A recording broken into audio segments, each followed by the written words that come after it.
ಕೋಲಾರ ಕ್ಷೇತ್ರವನ್ನ ಜೆಡಿಎಸ್ಗೆ ಬಿಟ್ಕೊಟ್ಟಿದೆ ಬಿಜೆಪಿ. ಮಂಡ್ಯ ಹಾಸನ ಜೊತೆಗೆ ಕೋಲಾರ ಜೆಡಿಎಸ್ಗೆ ಅಂತ ಹೇಳಿ ಬಿಜೆಪಿ ಚುನಾವಣಾ ಉಸ್ತುವಾರಿ ರಾಧಾ ಮೋಹನ್ ದಾಸ್ ಅಗರ್ವಾಲ್ ಅವರು ಘೋಷಣೆಯನ್ನ ಮಾಡಿದ್ದಾರೆ.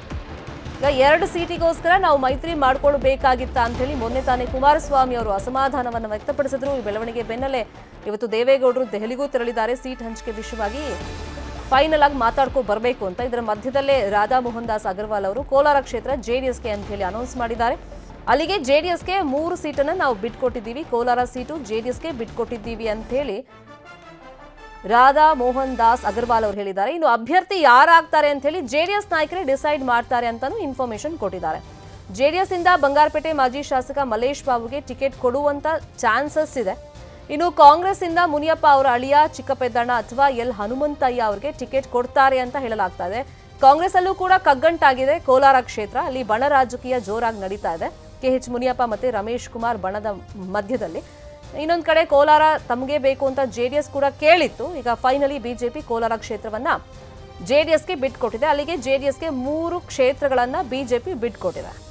ಮಂಡ್ಯ ಹಾಸನ ಜೊತೆಗೆ ಕೋಲಾರವನ್ನ ಜೆಡಿಎಸ್ಗೆ ಬಿಜೆಪಿ ಬಿಟ್ಕೊಟ್ಟಿದೆ. ಇನ್ನು ಅಭ್ಯರ್ಥಿ ಯಾರಾಗ್ತಾರೆ ಕೋಲಾರಕ್ಕೆ ಅಂತ ಕೇಳಿದಾಗ ಅದಕ್ಕೂ ರಾಧಾ ಮೋಹನ್ ದಾಸ್ ಅಗರ್ವಾಲ್ ಅವರು ಸ್ಪಷ್ಟನೆ ಕೊಟ್ಟಿದ್ದಾರೆ. ಇದನ್ನ ಜೆಡಿಎಸ್ ನಾಯಕರೇ ಅಂತಿಮಗೊಳಿಸ್ತಾರೆ, ತೀರ್ಮಾನ ಮಾಡ್ತಾರೆ ಅಂತ ಹೇಳಿದ್ದಾರೆ. ಅಲ್ಲಿಗೆ ಜೆಡಿಎಸ್ ನಿಂದ ಬಂಗಾರಪೇಟೆ ಮಾಜಿ ಶಾಸಕ ಮಲೇಶ್ ಬಾಬುಗೆ ಟಿಕೆಟ್ ನೀಡುವಂತ ಚಾನ್ಸಸ್ ಇದೆ.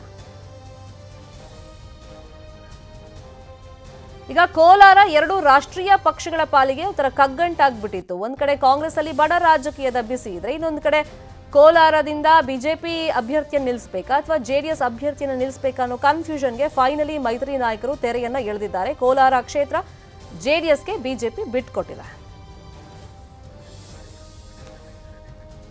ಇದೇ ವಿಚಾರವಾಗಿ ಇನ್ನಷ್ಟು ಡೀಟೇಲ್ ಆಗಿ ಇನ್ಫಾರ್ಮೇಶನ್ ಕೊಡೋದಕ್ಕೆ ನೇರ ಸಂಪರ್ಕದಲ್ಲಿ ಜಾಯಿನ್ ಆಗಿದ್ದಾರೆ ನಮ್ಮ political bureau head Chidanand Patel. Chidanand Patel, 2 ಕ್ಷೇತ್ರಕ್ಕೋಸ್ಕರ ನಾವು ಮೈತ್ರಿ ಮಾಡ್ಕೊಳ್ಬೇಕಾಗಿತ್ತ ಅನ್ನೋ ಅಪಸ್ವರದ ಮಧ್ಯದಲ್ಲಿ 3 ಕ್ಷೇತ್ರಗಳನ್ನ ಬಿಜೆಪಿ ಈಗ ಜೆಡಿಎಸ್ಗೆ ಬಿಟ್ಕೊಟ್ಟಿದೆ. ಅದರಲ್ಲಿ ಕೋಲಾರ ಅಭ್ಯರ್ಥಿ ಯಾರಾಗಬಹುದು?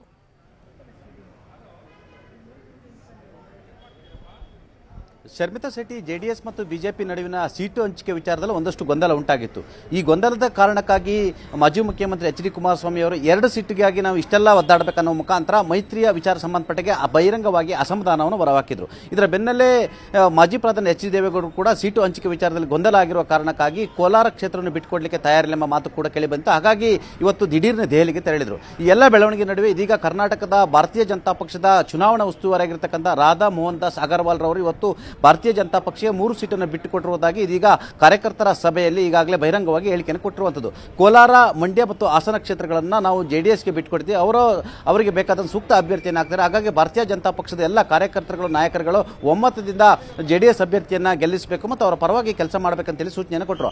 ಆ ಮುಖಾಂತರ ಎಲ್ಲ ಒಂದು ಕಡೆ ಈ ಸೀಟು ಹಂಚಿಕೆ ವಿಚಾರದಲ್ಲಿ ಒಂದಷ್ಟು ಗೊಂದಲಗಳಿದ್ವು. ಈ ಎಲ್ಲದರ ನಡುವೆ ಕೂಡ ಮಂಡ್ಯ ಲೋಕಸಭಾ ಕ್ಷೇತ್ರದ ವಿಚಾರವಾಗಿ ಒಂದು ಕಡೆ ಪಕ್ಷೇತರ ಸದಸ್ಯ ಮತ್ತು ಭಾರತೀಯ ಜನತಾ ಪಕ್ಷದ ಜೊತೆ ಇದೀಗ ರಾಜಕೀಯ ಸಖ್ಯ ಹೊಂದಿರತಕ್ಕಂಥ ಸುಮಲತಾ ಅವರು ಇನ್ನೂ ಕೂಡ ಮಂಡ್ಯ ಕ್ಷೇತ್ರದ ವಿಚಾರವಾಗಿ ಯಾವುದೇ ರೀತಿ ಇತ್ಯರ್ಥ ಆಗಿಲ್ಲ ಮತ್ತು ಪ್ರಧಾನಿ ನರೇಂದ್ರ ಮೋದಿ ಅವರ ಸೂಚನೆ ಮೇರೆಗೆ ಜೆ ಪಿ ನಡ್ಡಾ ಅವರನ್ನು ನಾನು ಕರೆಸಿ ಮಾತುಕತೆ ನಡೆಸಿದ್ದಾರೆ ಅನ್ನೋ ಮುಖಾಂತರ ಎಲ್ಲ ಒಂದು ಕಡೆ ಜೆಡಿಎಸ್ಗೆ ಮತ್ತಷ್ಟು ಹೊಸ ಟೆನ್ಷನ್ ಅನ್ನು ಕೊಟ್ಟಿದ್ರು. ಈ ಎಲ್ಲದರ ನಡುವೆ ಇದೀಗ ರಾಧಾ ಮೋಹನ್ ದಾಸ್ ಅಗರ್ವಾಲ್ ರವರೇ ಮಂಡ್ಯ, ಹಾಸನ ಮತ್ತು ಕೋಲಾರ ಈ 3 ಲೋಕಸಭಾ ಕ್ಷೇತ್ರಗಳನ್ನ ಜೆಡಿಎಸ್ಗೆ ಬಿಟ್ಟುಕೊಟ್ಟಿದ್ದೇವೆ ಅಂತೇಳಿ ಅಧಿಕೃತ ಹೇಳಿಕೆ ಕೊಡುವ ಮುಖಾಂತರ ಜೆಡಿಎಸ್ ತಲೆನೋವು ಬಗೆಹರಿದಿದೆ ಅಂತ ಹೇಳಲಾಗ್ತಿದೆ. ಆ ಮುಖಾಂತರ ಕೊನೆಗೂ ಕೂಡ ಜೆಡಿಎಸ್ಗೆ ಕೋಲಾರ ಲೋಕಸಭಾ ಕ್ಷೇತ್ರವನ್ನು ಬಿಟ್ಟುಕೊಟ್ಟಿದ್ದಾರೆ ಅಂತಲೇ ಹೇಳಲಾಗ್ತಿದೆ. Sharmita Shetty, at the same time Chidanand Patel, ಈಗ ಮೈತ್ರಿ ಅಭ್ಯರ್ಥಿ ಯಾರು ಅಂತ ಅನೌನ್ಸ್ ಮಾಡಲಿ ಕೋಲಾರದಲ್ಲಿ, ಆಮೇಲೆ ನಾವು ನಮ್ಮ ಅಭ್ಯರ್ಥಿ ಯಾರು ಅಂತ ಅನೌನ್ಸ್ ಮಾಡ್ಕೊಳ್ತೀವಿ ಅಂತ ಕಾಂಗ್ರೆಸ್ ಪ್ರಮುಖವಾಗಿ ಟೆನ್ಷನ್ ಒಳಗಾಗಿರೋದೇ ಅಲ್ಲಿರುವಂತ ಬಣ ರಾಜಕೀಯದ ಬಗ್ಗೆ. ಈಗ ಜೆಡಿಎಸ್ ಪಾಲಾಯಿತು ಅಂದ್ರೆ ಅಭ್ಯರ್ಥಿ ಜೆಡಿಎಸ್ ಇಂದ ನಿಂತ್ಕೊಳ್ತಾರೆ ಅಂತ ಗೊತ್ತಾದ್ಮೇಲೆ ಕಾಂಗ್ರೆಸ್ ನಡೆ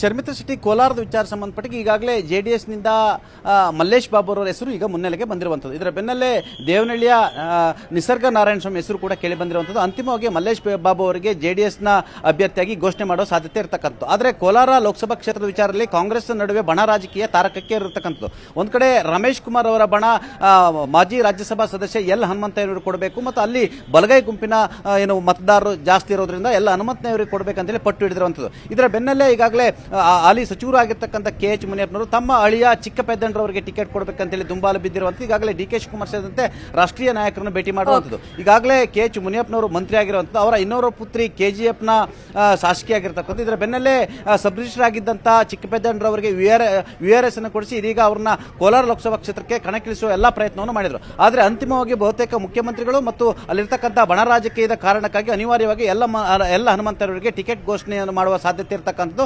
ಅಧಿಕೃತವಾಗಿ ಘೋಷಣೆಯೊಂದು ಹೊರಬಿಡುವುದಂತ ಸಾಧ್ಯತೆ ಇರುವಂಥದ್ದು. ಆದರೆ ಪ್ರಮುಖವಾಗಿ ಅಲ್ಲಿ ಪ್ರಮುಖ ಶಾಸಕರುಗಳು ಮತ್ತು ರಮೇಶ್ ಕುಮಾರ್ ಸೇರಿದಂತೆ ಅನೇಕರಲ್ಲಿ ಎಲ್ಲ ಹನುಮಂತಯ್ಯ ಪರವಾಗಿ ಇರ್ತಕ್ಕಂಥದ್ದು. ಹಾಗಾಗಿ ಇದು KH ಮುನಿಯಪ್ಪ ಅವರಿಗೆ ಹಿನ್ನಡೆ ಆಗಿರುವಂಥದ್ದು. ಬಹುತೇಕ ಎಲ್ಲ ಹನುಮಂತಯವರೇ ಅಲ್ಲಿ ಅಂತಿಮ ಅಭ್ಯರ್ಥಿ ಆಗುವ ಸಾಧ್ಯತೆ ಇರತಕ್ಕಂಥದ್ದು. ಶರ್ಮಿತಾ ಶೆಟ್ಟಿ, ಕನ್ನಡಿಗರ ಮೆಚ್ಚಿನ ನಿಮ್ಮ ನ್ಯೂಸ್ 18 ಕನ್ನಡ ಈಗ ವಾಟ್ಸ್ಆಪ್ನಲ್ಲಿಯೂ ಲಭ್ಯ. ಕರ್ನಾಟಕ ಮತ್ತು ದೇಶ ವಿದೇಶದ 360 ಡಿಗ್ರಿ ಸುದ್ದಿ ವಿವರವನ್ನ ನೀವು ನಿಮ್ಮ ಕೈ ಬೆರಳುಗಳಲ್ಲಿಯೇ ಪಡೆಯೋದಿಕ್ಕೆ ಈ QR ಕೋಡ್ ಅನ್ನ ಸ್ಕ್ಯಾನ್ ಮಾಡಿ. ನಮ್ಮ ಚಾನೆಲ್ ಅನ್ನ ಫಾಲೋ ಮಾಡಿ, ನೋಟಿಫಿಕೇಶನ್ ಆನ್ ಮಾಡಿ.